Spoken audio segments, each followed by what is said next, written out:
Hello, and welcome to this installment of the Future Grind podcast. I'm your host, Ryan O'Shea, and in this episode, I'll be speaking with best-selling author and futurist speaker, Nikola Danaylov. Nikola writes about the future at his website, Singularity Weblog, and hosts the Singularity FM podcast. His 2017 book, Conversations with the Future, features highlights from his interviews with some of the field's most noteworthy individuals, including Ray Kurzweil, Kevin Kelly, Werner Vinci, and more. We discuss the importance of ethics and the influence of Socrates in Nikola's work, as well as his path from serving in the Bulgarian armed forces to studying drone warfare in North America, and how that ultimately led to his fascination with the technological singularity. Once again, we remind you that the thoughts of the guests on this podcast do not necessarily reflect the views of Future Grind or myself, and as always, show notes and more are available at futuregrind.org. We're on iTunes, Stitcher, and wherever podcasts are found. A video version of this episode is posted on Facebook and YouTube. Make sure to subscribe on all of these platforms, leave a review, and you can also like, comment, and share to spread the word. This is Future Grind.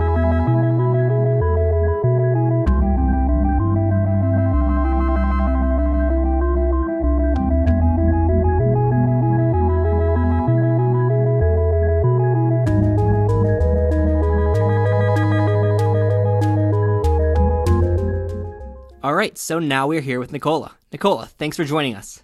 My pleasure. So you are an author and a blogger, a podcast and video host, and a futurist speaker. So you have a lot going on. How do you introduce yourself, and how do you describe what it is that you do?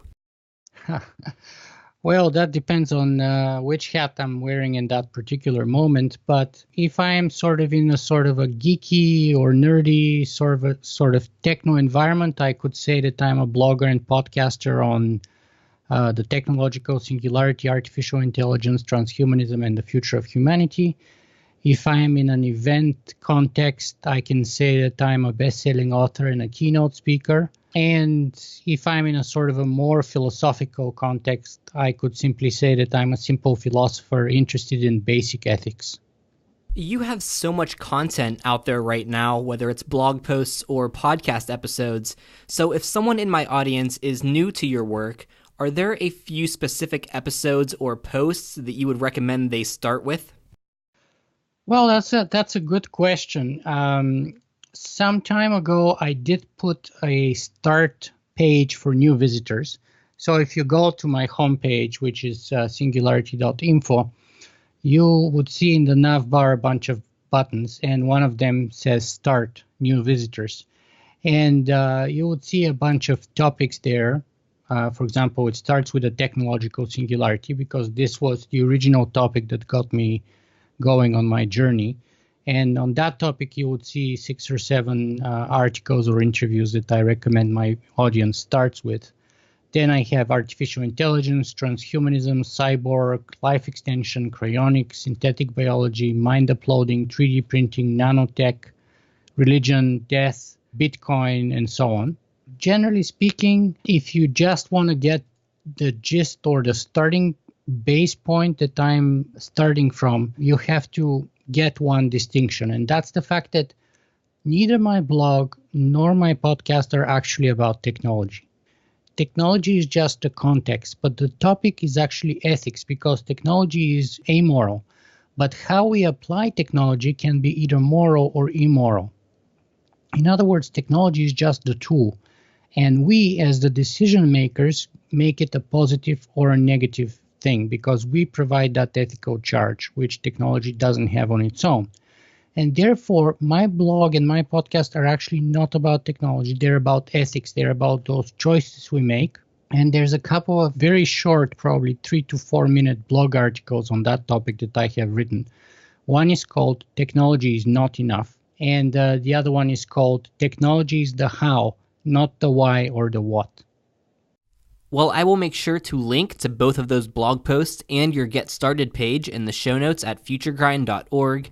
And I agree with you. A lot of the topics that we discuss here on Future Grind as well go beyond technology itself and focus on the ethical, philosophical, and societal ramifications of this. And I really think that's where the conversation needs to be. So I appreciate that you are tackling it from that angle. And you mentioned the technological singularity there, which is the focus of your blog and podcast. So first, how did you become introduced to and interested in the concept of the technological singularity? And secondly, there are many different definitions of singularity. In fact, you describe 15 of them in part 1 of your book. So when you use that word, what are you referring to? Basically, the way I discovered the technological singularity was when I was probably, what's now, 2018, so that would have been 12 years ago. I was doing a master's degree in political science in York University here in Toronto, Canada.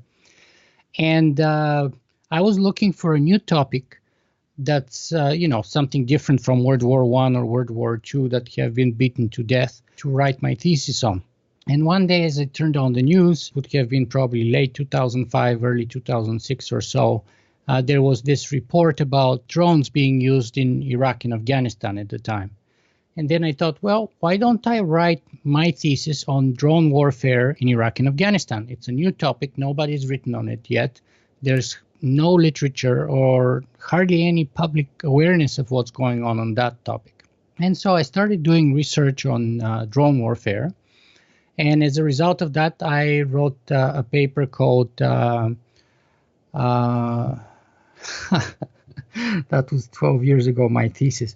It was called Hacking Destiny, Critical Security at the Intersection of Machine and Human Intelligence, where I argued that the conflicts in Iraq and Afghanistan may not be the clash of civilizations, but rather the first time where increasingly automated decisions are taken by increasingly automated machines as per whether a human being would live or die. And so in the process of doing research for that thesis, I discovered first the work of Ray Kurzweil with his phenomenal book called The Singularity is Near, a book of nonfiction. And then, as luck would have it, right after I read Ray's book, I read another science fiction novel, which is called Accelerando, and it's by Charlie Strauss. And those two, each one of those books blew my mind completely, but put them together and I went totally scrambled eggs. So it had tremendous impact on the way I perceive the world and the way, I started prioritizing what I do and what I'm interested in and how everything around us is going to change. And so I think in 2008, 2009, I graduated from my master's degree, and it was the peak of the recession. And after sending probably 300 resumes or so, I only had one interview. And apparently that one interview didn't go very well because they never called me back. But one of those applications that I sent, actually I sent more than 300, but I stopped counting after 300. So anyway, one of them was at what was at the time the biggest Singularity blog on the web. And I thought, look, I'm perfect for these guys. I'm a good writer, or so they say. I did research on this topic, which is pretty obscure and nerdy still, for 2 years, and they'd be very happy to have me. But as it turned out, they never responded to me, just like everybody else. Finally, I got the clue that they're not calling me either. But then something really strange happened. I got this idea in my mind that maybe, just maybe, I didn't need them. Maybe I could do it on my own. And so I thought, how hard could it be to start a blog, right? Mind you, this was about 2008, 2009. And while it was easy, it was much, much, much harder than it is today, by the way. But one thing led to another. First, I started a website called SingularitySymposium.com. Then I started SingularityWeblog.com. Eventually, I started Singularity One-on-One, which was my podcast, which was then rebranded to Singularity.fm. And here we are today talking to you. You touched upon quite a bit there, and I'm sure we're going to dive into a lot of that further. But one of the questions I have is, you mentioned that you sent out over 300 resumes, and one of those was to Singularity Hub as a writer position. But what were the other 300 jobs that you had applied to? Were they in the media fields, or what idea did you have for yourself and your career? Oh, no, none of them were in the media fields. You see, my undergraduate degree was Philosophy, Political Science, and Economics, or PPE, as we call it. And then my master's was in political science with focus on armed conflict. So actually probably the first 100 or 150 positions were basically either analyst of some kind or some kind of government position for Canada's foreign service or any kind of such bureaucratic positions. But in the end, I got so desperate that I was sending out resumes for like anything that I could find a job for. So I sent even for, car salesman and anything to car dealerships, and every kind of job that I could see. In the end, I sent an application to. So let's find out more about your background. I'm sure my audience will be able to pick out your Bulgarian accent and want to know more about that. So where did you grow up, and what was your professional and educational background, and how did you eventually come to North America? Yeah, well, I don't know if they can pick up my Bulgarian accent. They can surely pick up my accent. I don't know if they can pick up it's Bulgarian, but it is Bulgarian. I was born in Bulgaria in 1976 at the sort of height of the Cold War.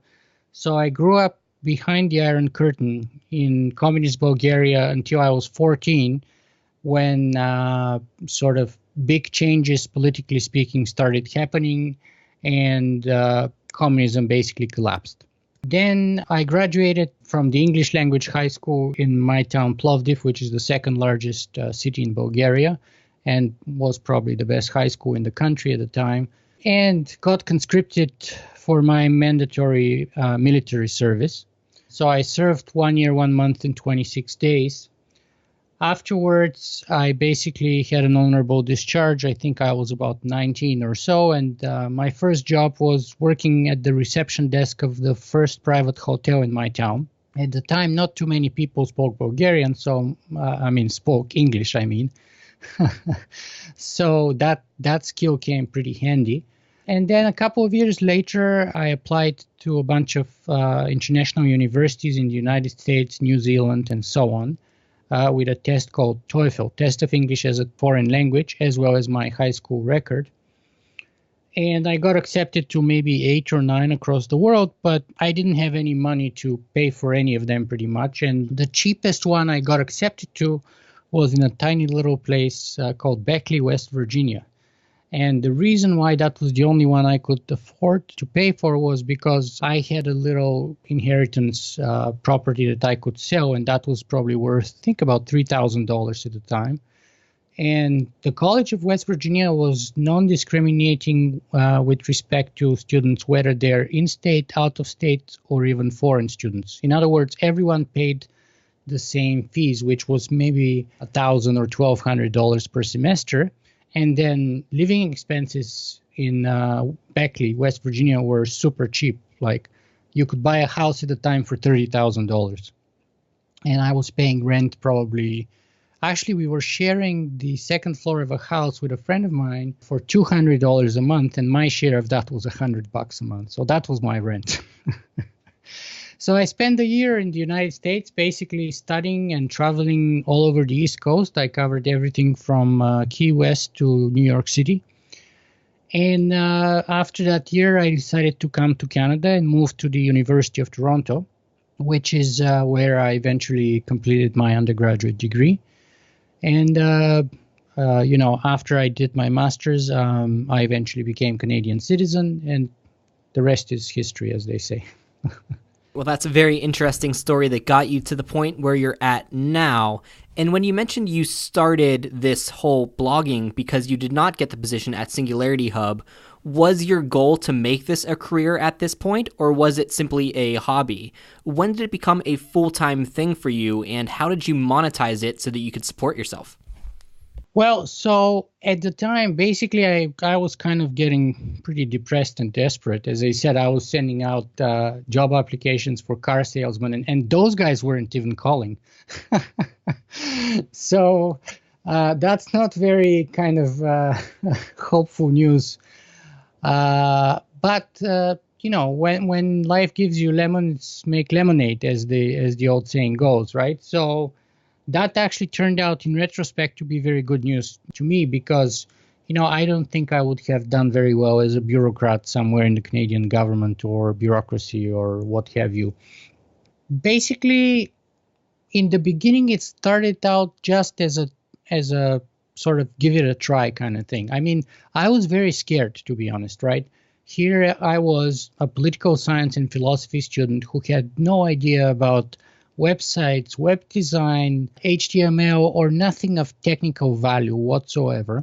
And I was starting my own blog. And as I said, it wasn't impossibly hard, but it was much harder than it is today back then. And so I was really scared that I lacked the knowledge, I lacked the skills, and I would fail. But then I told myself, so what if you fail, right? It's not the end of the world. You're young, you can fail. It's fine. It's okay. Give it a try. So I started the website originally called SingularitySymposium.com, which was an HTML website. And I was horrendous at it. It took me like 3 months to learn as much HTML just to put my homepage. It was just horrible. In about 6 months, I think I had about 80 or 90 articles published. But, HTML is very kind of clunky and slow and hard way to do it. At least it was to me. And then when I discovered WordPress, I was like, wow, this is incredible. If you can actually type in a word processor, you can actually start blogging via WordPress. It's so much better than HTML. And so then I launched Singularity Weblog, which was about 6 months after Singularity Symposium. I started doing that for a while. And then 6 months later, I discovered this thing called podcasting. And, it's one thing to start writing stuff, but it's completely another thing to start using your voice and recording yourself, which, started playing on all my insecurities, like the fact that, as you said, I have a strong Bulgarian accent and all those things. So I thought, first, people would prejudge me and refuse to listen to me because they would say, this guy can't even speak proper English. Why should we listen to him, right?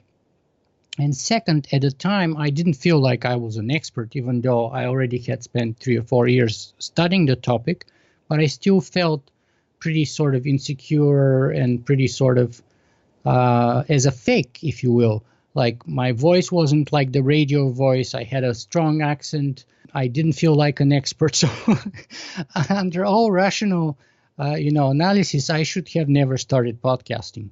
And yet I did. And the idea, let alone the blasphemy that one day I would be even on camera, was utterly ridiculous. Totally impossible for me to even consider. But one thing after another, slowly and slowly, my audience size started growing up.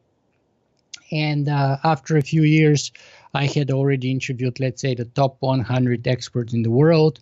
In the realms of the singularity, artificial intelligence, transhumanism, synthetic biology, and so on. I ended up going to Singularity University on NASA's Ames campus in the summer of 2011.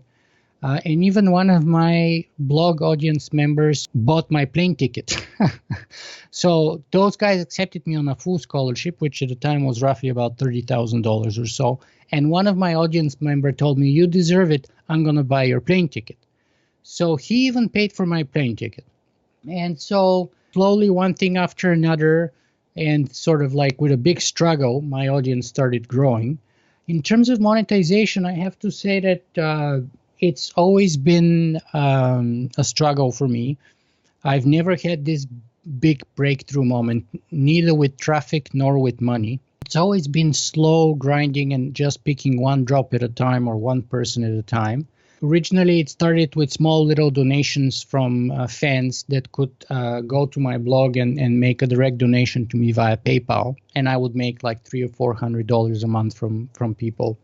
Then eventually, I had a fantastic donor from Portland, Oregon, Richard Sunville, who basically was paying anywhere between $1,000 and $3,000 and $4,000 or $5,000 for me to produce podcast episodes. And that meant traveling across North America with a camera guy and going to a bunch of places like Alcor Cryonics in Scottsdale, Arizona, or New York City to interview people like Michio Kaku and so on and so on. Today, basically, I have about, I think, 5.5 million downloads across iTunes and YouTube. And I monetize my content. I probably have over 1,000 articles on the blog, about 220, 30 podcast episodes, which is basically more or less the who's who list of the experts in those fields around the world. And I monetize that content in one of two ways. So first is everything on my blog is free, and I'm committed to keeping it that way, by the way, forever. So I've had many people suggesting, well, why don't you start charging $1 for an episode or something like that? But, I get so many emails from people from Africa or Southeastern Asia or Latin America who can't pay $1 for my episode because that's like all the money they have for lunch that day or something. So I'm committed to keeping all my content for free. However, I make money by speaking. So I'm a keynote speaker. I also make money from the sales of my book, Conversations with the Future, which, given that my audience have been asking for me to write it for 5 years, basically became an Amazon bestseller, both in Canada and in the United States, in something like 3 hours or something after I launched it, because I had loyal audience already built up to the size that basically can take my book instantaneously to that status because they were waiting for it. And then the third way that I make money today would be either via direct donations, which can be made straight via PayPal, Bitcoin, and Ether on my blog, or about 4 days ago, I launched a Patreon account on patreon.com/SingularityFM. And so those are the ways that, and of course the Patreon is very new. So I think right now I only have 6 or 7 patrons, and they've committed about $40 or $41 a month, which is not insignificant and I appreciate that very much, because $40 a month, someone would say, well, that's not much, but over a year, that's $500. And that $500 is a substantial chunk. So I appreciate that very much. Well, I'm glad that you made the decision to take a chance and move forward with the blog. I know it's been a great resource for me and many others, and I think it's important work. And you mentioned Singularity University and your book there, and I'll definitely ask more about those later. But before that, all of your branding has the word singularity in it. When you use that word, what are you referring to? Right, that was the second part of the question. So, you see, to me, there's 2 main meanings of the word singularity, and both of them are important. So the basic meaning is basically singularity is the moment when artificial intelligence first catches up and eventually surpasses human intelligence. In other words, when machines become smarter than humans. So that's a singularity. But the other meaning, and there's many different schools of thought which meaning is more important and original and all that stuff, but the other meaning is the so-called event horizon meaning. That's basically the meaning that singularity is the moment when we are unable to model the future anymore, because our past stops being a proper predictor of what we are to expect from the next several decades. And I think in a way you could argue that we are either very close to it or maybe already within the singularity. And what I mean by that is this. Right now, so let's say 50 or 100 years ago, you could look forward and you could project about how government would look like, how corporations would look like in 20 or 30 years, how the family would look like in 20 or 30 years, how international organizations would look like in 20 or 30 years, how society and religion would look like in 20 or 30 years. So there was this kind of a direct line, maybe with upward slope, but still we were able to extrapolate. Now, however, given the exponential curve that we're moving along and the potential that we're actually getting close to the hockey stick moment where the curve starts going further up and up in a much steeper and sharper curve, then we may not be able to accurately predict what would happen to the family as a unit in the next 20 or 30 years when we have people potentially living indefinitely. We don't know what will happen to government as the basic unit that rules ourselves. We don't know what will happen to democracy as we know it. We don't know what will happen to corporations. We don't know how religion is going to adapt to it. We don't know how our laws are going to adapt to it. In other words, everything that we think we know, everything around us, everything that makes our human civilization what it is today is up for grabs. It's going to be changed because it's already is being seriously challenged. And many of those structures are falling apart or about to fall apart. And so in that sense, it is a singularity because it is a point like a black hole beyond whose event horizon we are unable to see anything. And so, yeah, I think in that sense, we are probably already in a singularity because I don't think that anyone can project with any certainty or accuracy from now, even let's say what's going to happen in, let's say, 2038 or even 2028. That's a good overview of some of the changes that we can expect in the future. But now let's switch our focus and look at the past. The blogger name that you go by is Socrates, which of course is the name of the classical Greek philosopher. Yeah. Why did you decide to use a name other than your own, and how did you settle on Socrates? So my specialty in undergrad was ancient Greek and Roman philosophy, and I always had a very soft spot for Socratic philosophy, whether it's Plato, Xenophon, and so on. The ancient Greeks, the Pythagoreans, the Epicureans, Cyrenaics, every one of them. The Stoics, of course, I should never forget the Stoics, they're major. And then Seneca from the Romans, Seneca, Lucretius, Cicero, and of course Marcus Aurelius. So when I got to blogging, as I said, I was pretty scared.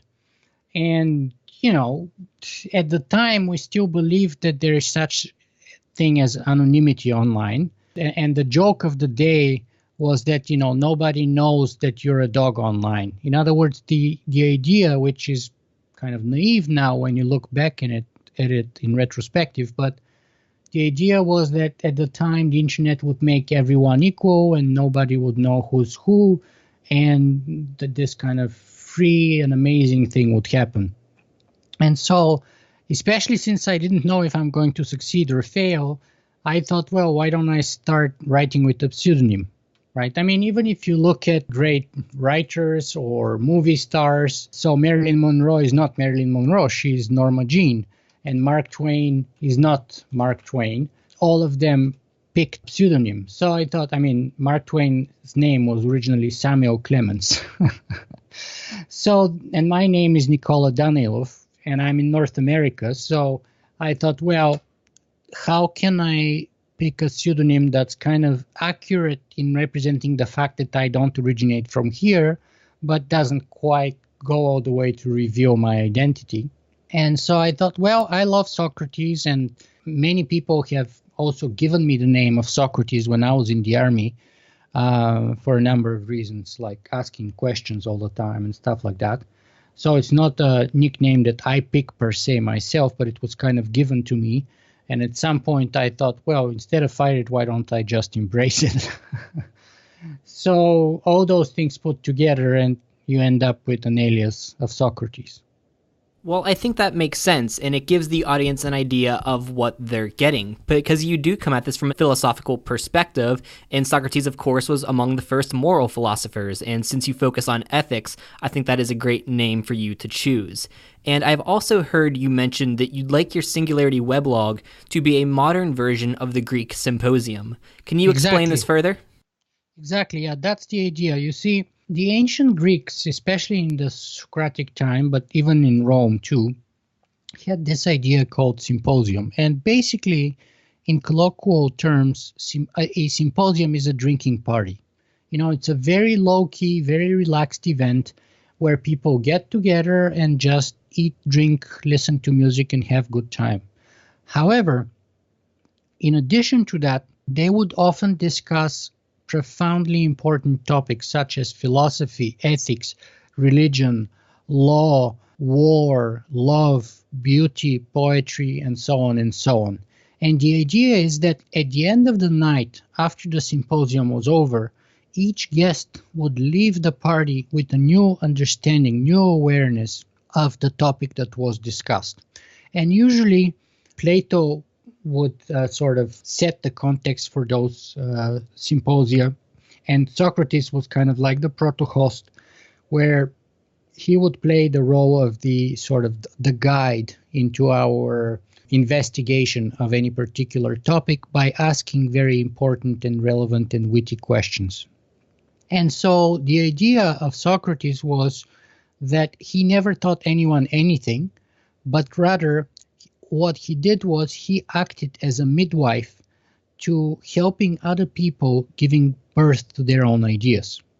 And so I thought that sounds to me like a great vocation or a great approach to embrace, and which is why I've tried to kind of cover the whole political spectrum within the technology realm, and have representation even from religions and scientists and philosophers and artists, and a diversity of people whose views and opinions I don't necessarily embrace and quite often disagree tremendously with. But the idea is that my opinion is not the right opinion. It's basically an opinion which I use just simply to bounce my guests' ideas off. And then I provide hopefully enough space for my audience or my readership to make up their own mind, to choose their own path, to create their own decisions, and hopefully give birth to their own ideas. And if that is to happen indeed, then that means I have accomplished my goal. One of the more noteworthy and controversial talks that you've given occurred in late 2015 in Rotterdam and was titled "The Emperor Has No Clothes." In this talk, I'll give a little bit of background here. You called attention to some potential shortcomings of Singularity University, saying that they were neither about the singularity or a university, and that their business model was to create scarcity to sell abundance. You contended that SU was not an exponential organization, in part because they prioritized expensive in-person trainings that weren't scalable, and that they did not democratize access to their videos and other content, and that they served essentially as a startup incubator. You mentioned that you believe that SU fell short of their stated goal to positively impact 1 billion people within 10 years, and to educate, inspire, and empower leaders to apply exponential technologies to address humanity's grand challenges. First of all, I thought this was a great talk, and I agree with many of your points, and they were criticisms of SU that I have had as well. But I'd love to dive into this further over the next few questions. First, I know that you had completed the graduate studies program at Singularity University, like you mentioned earlier. What was that experience in person like for you, and what was your relationship with SU like before this talk? So, the experience is tremendous, and I recommend it to anyone who has the chance to do it, because basically you get into the kitchen of Silicon Valley. Too bad that that program is actually no longer being offered, and is in many ways what I predicted in 2015 has come to be true, but I'll come back to that part later. So if anyone could go to Singularity University, I highly recommend it. I was there for 2.5 months or 10 weeks, and at that time we had probably 240 or 50 lectures. We were going from probably 8:30, 9 in the morning, in some cases until midnight the next day. When we were not lecturing or getting lectures, we were visiting places like Tesla, Google, Facebook, Microsoft, Cisco, DNA 2.0, the Lawrence Livermore National Ignition Facility, you name it. Basically, the who's who list in Silicon Valley, right? So I'd say that's a tremendous once-in-a-lifetime experience that I recommend everybody should see and experience. Now, my relationship with most people at SU was excellent, both throughout that period and all the way up to my speech in Rotterdam in 2015, after which it kind of went sour because I went public with it. The 2 or 3 things that I would say have unfortunately come through is number one is, as I say, they no longer offer that graduate studies program, or I think they called it later, they renamed it to Global Solutions program, but either way, it's no longer offered. So now you can only go there as an executive for a week or 2 at the most, at probably $15,000 or $20,000 per week or something like that. So that's one. Number 2 is, at the time in 2015, I predicted that the actual, and I didn't predict, I kind of speculated actually, even because many of the things that I said at the time I had evidence and sources for, but the thing that I went out on a limb and totally had no specific concrete evidence at that time, but basically tried to extrapolate the actions, not the words, but the actions that Singularity University was taking as an institution over time and project where that would take them. And my conclusion was that Singularity University is basically a child of Silicon Valley. And Silicon Valley is about one thing, which is start a business, build it as big and as fast as you can, and then sell it. And just a couple of months ago, Singularity University came public with... So they originally started also with the fact that they were a not-for-profit organization. A couple of years after I was there, they switched that to basically being a benefit corp, which is a new California status, which is kind of a private corporation, but it has like the tax-free status and some other benefits of a not-for-profit organization. But it is a private organization. It's a private corporation. So they finished a round B of fundraising, and they raised $32 million, which in effect is basically selling it or selling parts of it, right? Because when you have an investor in your startup, the investor gives you money, and in return you give him shares. So you're selling a part of the ownership of that organization. And of course, the organization does it for one purpose only. And usually that in Silicon Valley, if you're an angel or a venture capitalist, you're looking for what's called the 10x. So if you put $32 million, you're hoping that in a few years you will take the company public or it would get acquired by another bigger company. Either way, your 32 million would be worth at least 320 million. So unfortunately, I was correct about that too, that they would be wanting to sell themselves. And one of the buyers was actually Boeing, which I don't think aligns very well with their purported ethical or noble goals. And finally and ultimately, you can be a good person and you can have noble goals, but once you go along that path and you sell the company, then you basically are beholden to the stockholders. And immediately your highest responsibility becomes making money to the investors, right? Regardless of however noble your other goals may be, they become subservient to the main goal, which is making money for the investors. And of course, we all know that the Boeing company is not in business to save the world. In fact, you can argue they have been partially benefiting from the world being destroyed in many places, like, for example, currently in Yemen.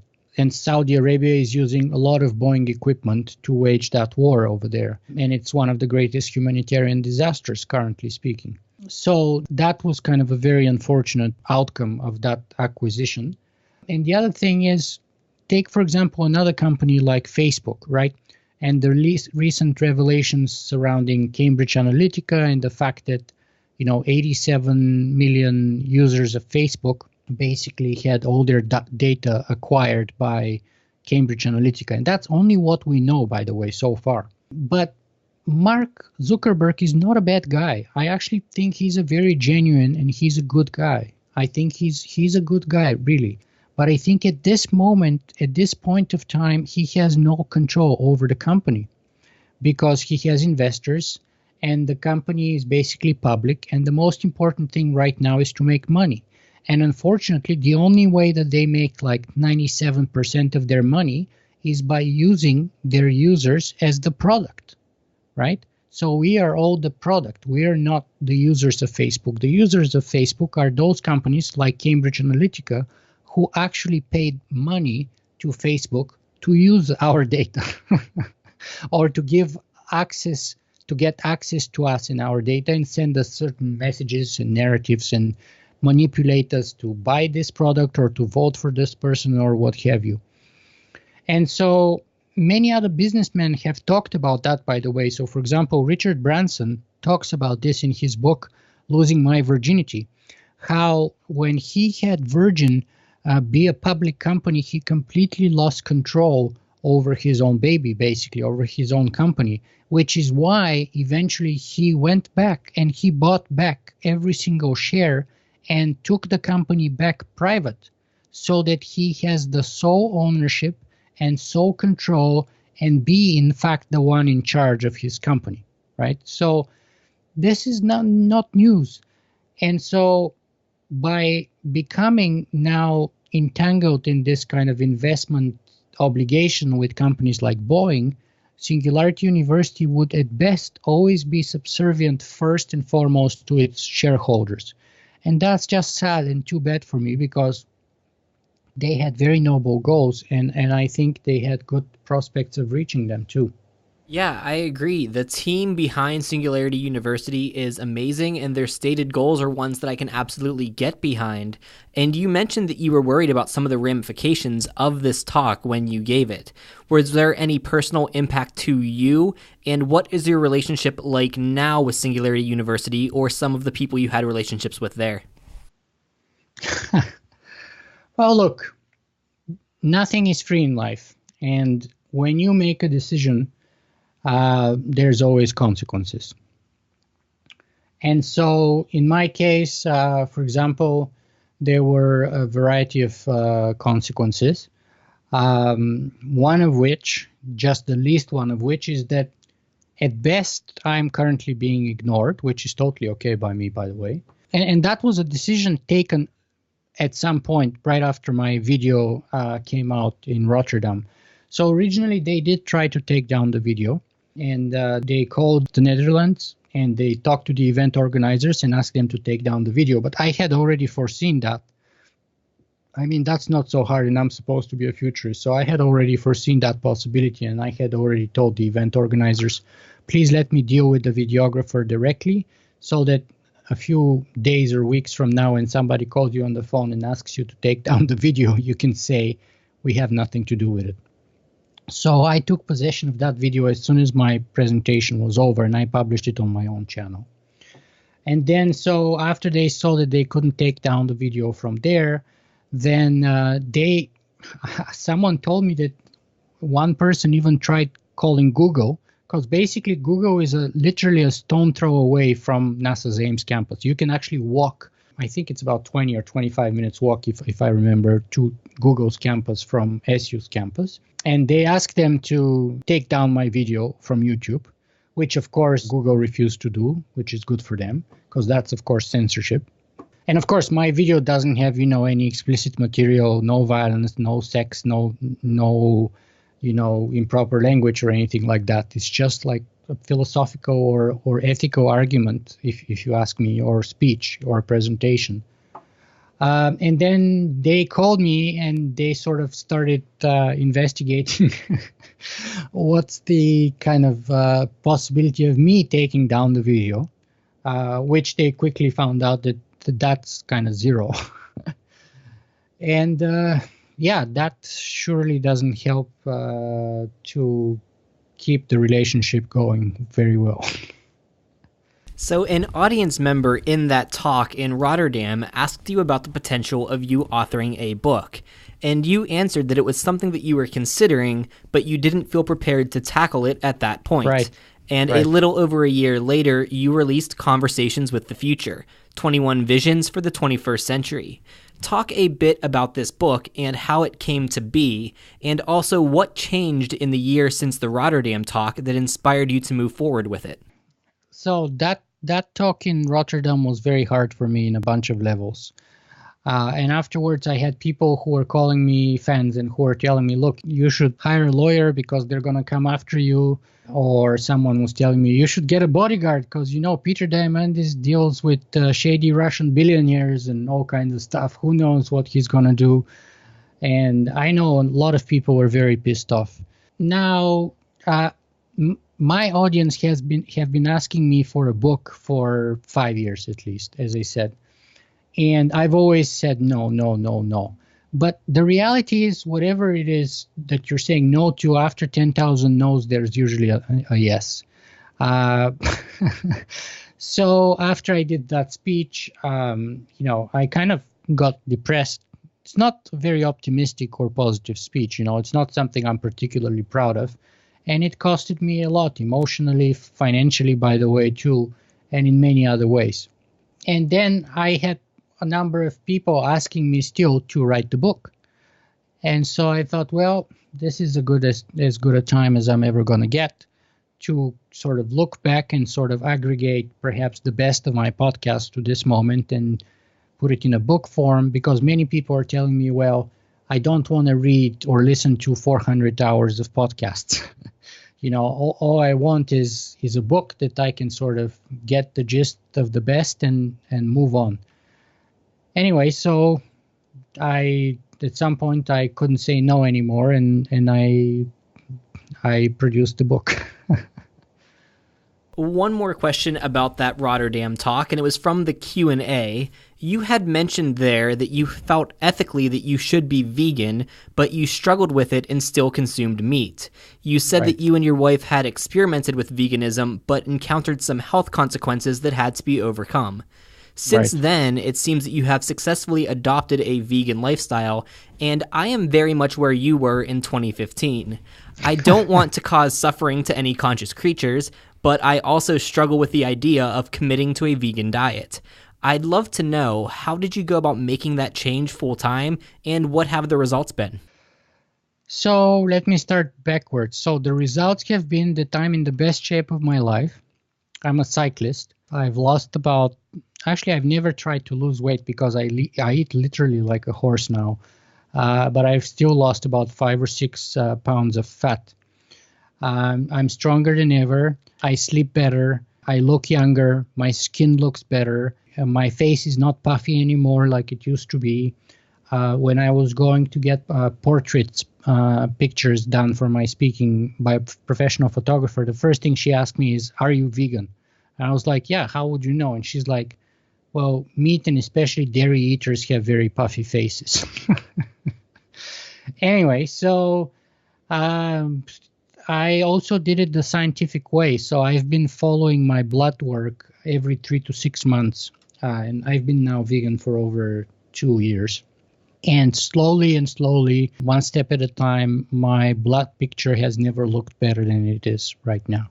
It's been honestly the best thing that I have ever done for me, for my health, but also for the animals themselves, of course, and for the environment, I believe. Now, how and why did I end up doing it? Well, basically, I felt guilty and I used to be a very heavy meat eater, by the way, because I grew up in communist Bulgaria where we hardly had any meat. So when I was a child, my mother would buy, chicken, and with one chicken, she would make a soup, she would make potatoes, she would make rice, and the whole family, me, my mom, and my dad, would eat food from that chicken for 3 or 4 days. When I came to the United States, 1998, I was amazed to discover that if you go to Walmart at like 6 p.m. or something like that, then the fried chicken is actually on sale for like 99 cents or something, $1, and it was cheaper than bread. So I started stuffing my face with chicken like someone who's never seen anything like it before. Because literally it was not something that I grew up with. And so, after living for 20 years in North America, first in the United States, then in Canada, which are, two of the richest countries in the world, and also both very heavy meat eaters, lots of beef, I became eventually very heavy meat eater. So I would start my day with, 3 or 4 eggs with 3 or 4 pieces of bacon, for example. My in-laws are Italian Americans, and when my mother-in-law cooks dinner, or lunch when we're doing barbecue in the summer, she wouldn't put and she has a very big family, like all Italian family, so it's like 12, 13, 15 people on the table usually, but she wouldn't put like 12 or 13 steaks. She would put 16 or 17 steaks or burgers, right? She would put more than the people. And then, of course, my wife would eat half a steak, my sister-in-law half a steak, my other sister-in-law half a steak, and then me and my brother-in-law, we end up eating like 3 steaks in the end. And, that was fine with me. And then I go on the bike the next day and I wonder why I can't make it up the hill. And I want to throw up everything I got. So then, I started experimenting with all kinds of different things. I went through the paleo for a month. I've interviewed Dave Osprey on my podcast and stuff like that, who is a total bullshitter, by the way, and a salesman. But anyway, there's an ancient saying which says that if you know but you don't do, that means you don't know. So there comes a point when you have accumulated so much knowledge that if you don't take any action, it means that you don't know. So I knew enough about the suffering of animals. I knew enough about industrial farming. I knew enough about the fact that, the cattle and the farming industry is the biggest contributor to greenhouse gases on our planet. And the only thing that I had to struggle with was the fact that I thought that, the usual stereotypes. How am I going to get my iron? How am I going to get my protein? And how am I going to get my calcium? Those were the basic myths that are all false that, meat eaters are concerned about. And it got to a break point where we had this big, about 2.5 years ago, we had this big family gathering on Easter. Every year in Easter, my wife, as I said, is Italian-American, so they have a big dinner in Easter. And me and my wife had the big meal just like everybody else. And just like everybody else, we were completely lethargic and comatose after the food was over. And we kind of looked at each other and sort of at the same time we blurted, "We're so done with this."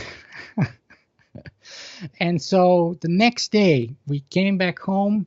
I opened up the fridge and everything that I had in my fridge that was non-vegan, like butter, milk, cheese. I'm Bulgarian, so I basically didn't eat a lot of meat, but I used to eat a lot of cheese and dairy, yogurt, milk.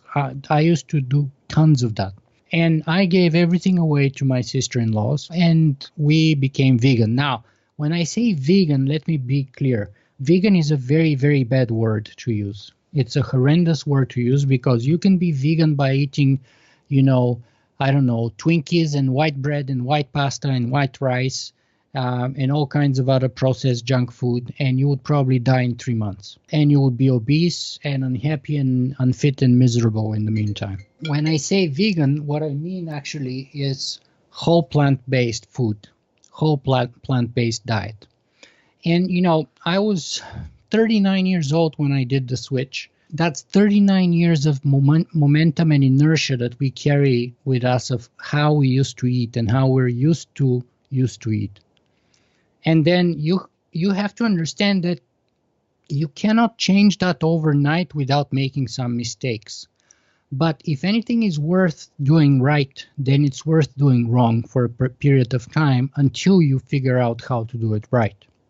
And so I started, and in the first 6 months, we did many mistakes, and we still do many mistakes today because it's a learning process and we constantly tweak it and get better. And so I made all the mistakes. I ate a lot of white bread in the beginning. I ate a lot of white rice. I ate a lot of stuff like that. And in the first 6 months, I gained 5 pounds. Basically, it takes anyway about 6 months for your microbiome to adjust to the increased amounts of fiber, to the fact that you don't put dairy and cheese and meat anymore and all that kind of stuff, because the microbiome is actually one of the most important thing health-wise that you have in your body. And of course, meat eaters have an entirely different microbiome from plant-based people. And so one step at a time, just like with blogging and podcasting, just like with anything else, 2 years later, every single measure that you can think of in my blood picture, and by the way, the longest thing for me to get right was cholesterol, is now normal. But the cholesterol took probably 18 months. So my iron went up, my B12 went up, my inflammation level basically disappeared. I feel better. People who haven't seen me in 10 years say that I look better now than I looked 10 years ago. I know that now when I get on the bike, I am in better shape than I was 3 or 4 or 5 years ago. When I go swimming, I can swim for much longer than I was able to swim before. And I see the test results that I get from my blood and urine samples every time I go to see my doctor. And as I said, I try to do that at least every 6 months. And so it's the scientific method. You get to do something, you try it, you see the results, and then you readjust until you get it right. Thanks for that insight. As I mentioned, this is a change that I've been considering for a while, and I'll certainly take your experiences into account. At least on the ethical and environmental side of things, there's a lot of potential in lab-grown meat, and that's an area that I am watching closely. Unfortunately, at this point, many of the methods still require the use of an animal serum, which would make it non-vegan. But moving on from that, one of your blog posts and podcast episodes was your version of a transhumanist manifesto, which you say is a work in progress and subject to change. While I know you write a lot about the singularity specifically and transhumanism in general, I'd love to find out if you actually identify as a transhumanist. You see, I've evolved. Part of my journey was that when I started, I very much considered myself as both singularitarian and transhumanist, which is why my show was called Singularity One-on-One and then Singularity FM, which kind of I regretted at times, to be honest. Because first, my interests are much wider than the singularity. And secondly, as time has gone forward, my perspectives and my ideas on both the singularity and transhumanism have evolved. And so now I'd rather call myself as a sort of a curious person on a journey examining those topics, rather than label myself as a transhumanist and singularitarian, because those have also very kind of ideological or even religious connotations and parts of them, which I really want to dissociate myself from. So it sounds like your views have evolved quite a bit from when you started this based on some of the conversations that you've had. What do you see as some of the most pressing issues that we're facing now that you've kind of gleaned from these years of conversations you've had? What are you most looking forward to or concerned about in the next few years? Well, to be honest, I'm still most concerned about things like old school things like nuclear war. You know, I grew up, as I said, in communist Bulgaria, and at the time when I was a child, especially when I was like 6 or 7 years old in like 82 or 83, you know, we were all worried about nuclear war. And luckily at that time is when we started perestroika, and we had the non-nuclear proliferation treaty and the treaties between Ronald Reagan and Mikhail Gorbachev, and the situation started getting better and better all the time. But, you know, then after the collapse of the Cold War, we kind of almost forgot about that issue. But the reality is we still have tens of thousands of nuclear weapons today in the world. And we have the capacity to destroy ourselves and our planet, and most, if not all, life on our planet several times over with all those weapons, by the way.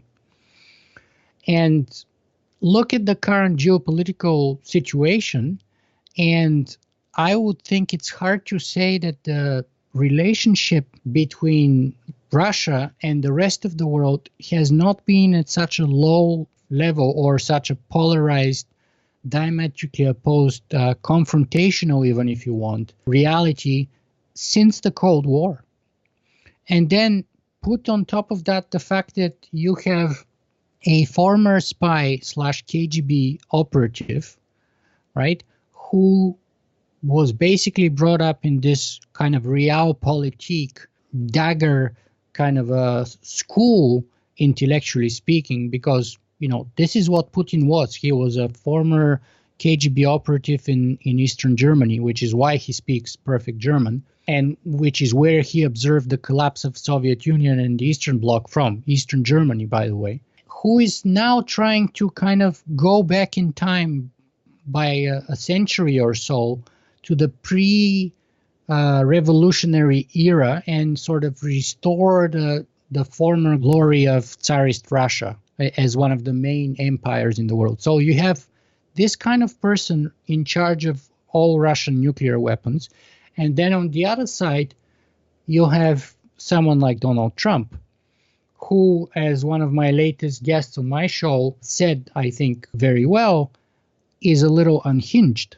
I think that's actually a very good word, unfortunately. In other words, anything is possible with that kind of guy. And these two gentlemen, if they deserve that term at all, are in charge of 90% of the nuclear weapons in the world right now. So I don't feel reassured that, nuclear war is an impossibility. And I'm pretty sure that it's a much higher probability than it was like 3 or 4 years ago, for example, right? And as a reflection of that, nuclear scientists turned the clock to about, I think, maybe 2 minutes to midnight or something like that, which is basically almost like doomsday scenario, right? Because, and of course, Putin went on to boast about those incredible, invincible, super fast, undefeatable new missiles that Russia has now, and put this cartoon where the missiles are landing in I think in Florida or something like that in the United States. So, that surely doesn't say that we live in a very safe world. So that's, to me right now, specifically the most pressing issue, is how do we take down the fever, the political confrontation that we have from major powers like Russia and the United States, but even Russia and the West. And using nerve agents to kill former spies in the United Kingdom now doesn't help, to say the least. Then you have other countries like India and Pakistan, both nuclear capable. Then you have another madman in North Korea. Then you have, of course, Israel, which is a nuclear power in its own right. Then you have France and the United Kingdom, and so on. And of course, China, which is taking its proper place in the world currently, but it's also a very major nuclear power. And so this is a major issue that we have to confront, and we have to constantly be aware of, because a mistake alongside in that realm can be the end of us, or at least take us hundreds of years back in time. Yeah, that's actually one of the only things that I could see that could keep humanity from reaching some kind of exponential technological takeoff. Either civilization is wiped out, or we continue to advance. I think it's going to be one of those two options. And this is a very dangerous time for humanity. We're not sure how many civilizations, if any, came before us in our galaxy. But we do know that we aren't finding widespread signs of life, which is concerning. Could the reason for this be that these civilizations inevitably came to a great filter, like nuclear weapons perhaps, that ultimately led to their destruction? That's a major concern that I have. Absolutely. That's the so-called singularity filter that you're talking about. And of course, this is a very strong possibility. And, this can happen overnight. And if you study the history of potential or actual nuclear accidents that we have had in the past, you would see a number of cases and situations where we were one hair away from nuclear annihilation, and it was prevented basically because we had good, brave people in a certain situation where they absolutely did not follow orders, and that basically saved us, or we were basically lucky, alternatively.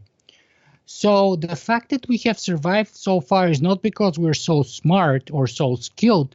It's because, honestly, we were lucky so far. We just were lucky. Now, another major issue that I'm very concerned about is, of course, global warming. And the reason for that is that global warming is going to hit the economies of a number of countries really bad. And when you have that kind of a economic collapse, then political opportunists use the situation to push forward their own agenda. And quite often they get to power. And then in turn, this kind of situation around the globe can create an explosive situation which can push us back to confrontation, whether nuclear or classic confrontation and so on. I often like to say that, people ask me whether my greatest fear is artificial intelligence going evil and killing us all like in the Terminator movies. But to me, the thing that I fear most is human stupidity. Because I think it is pretty clear that humans are the most dangerous species on our planet. It's a fact that we have already proven that with respect to all other species, many of whom we have either pushed to go extinct or we are pushing extinct. So it's clear we are the most dangerous towards them. It's clear we're the most dangerous towards the climate. And I think it is also clear that we're the most dangerous towards each other, with nuclear weapons or even without nuclear weapons. And so I think we should beware our own stupidity and not shy away from our own responsibility, because we are now the givers and takers of life, and we have the power in our hands to either destroy the world or to save ourselves and the rest of the species. So I don't think we need to wait for an artificial intelligence to save us from ourselves. And if they do, and if we do, then this may not look like what we hope for, by the way. So we'd better take our responsibility and show that we can survive this and shoulder the responsibility on our own while we still have that opportunity. Well, I think that is a great place to wrap up this episode, but one quick note about the AI. The one thought that I have on that is most of our technology is fine if we use it in benevolent ways. If the user has good intentions, it works out. But now we're quickly getting to a point with our computer capabilities, and especially with AI, that a completely benevolent user could still use it in a way that has unintended consequences. I know the paperclip maximizer is a good example of this. I mean, telling an AI to maximize human flourishing could have completely unintended consequences, and that's a risk that I am very concerned about. So it's not only good intentions that we need, it's well thought out plans of ownership and stewardship of these technologies, which is definitely another conversation to have at a different time. I had so many things I wanted to talk to you about, and we only got through a few of them, but this was an interesting conversation. And for anyone who wants to learn more, I would definitely suggest that they go check out your podcast and your blog for additional information. You've interviewed some of the biggest names in this space, whether it's in robotics or AI or futurism in general, and I think they're definitely worth checking out. So do you have any parting messages for my audience before we go? The parting messages are probably in the articles that I referred before, which is to say, number one, technology is amoral. What we do with it makes it either moral or immoral. So technology in its own right is never enough. It's what we do with it that makes the difference. And then number two is, consider that technology as a tool is merely the how. It is not the why, and it's not the what. So before we start obsessing and worshiping technology in its own right, we should put it in its proper place, that it's just a means to an end. It's never an end in itself.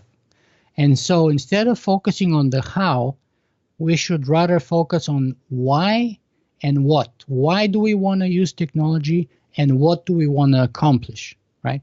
So if we get the how right, which is to say the technology, but if we screw up the why and the what, we're still going to end up either killing ourselves or not getting any better, and probably worse, right? So we must get the why and the what right before we get to the how.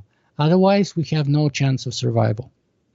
Yes, those are very important things that we all need to be thinking about, whether we're directly hands-on creating this technology or just having the conversation surrounding it. I want to thank you for bringing those points up and make sure that everyone keeps those in mind. So thank you again for joining me on the Future Grind podcast. I greatly appreciated it. My pleasure, Ryan. You did a great job, asked great questions, you have done your research very well, and I foresee great future for your podcast if you stick to it. So keep up the good work, man. Hey everyone, Ryan O'Shea again, and thanks for listening to my interview with Nikola. Once again, we remind you that the thoughts of the guests on this podcast do not necessarily reflect the views of Future Grind or myself. Remember to check out the show notes and more at futuregrind.org. Make sure to subscribe. You can also like, comment, and share to spread the word. Till next time, this is Future Grind.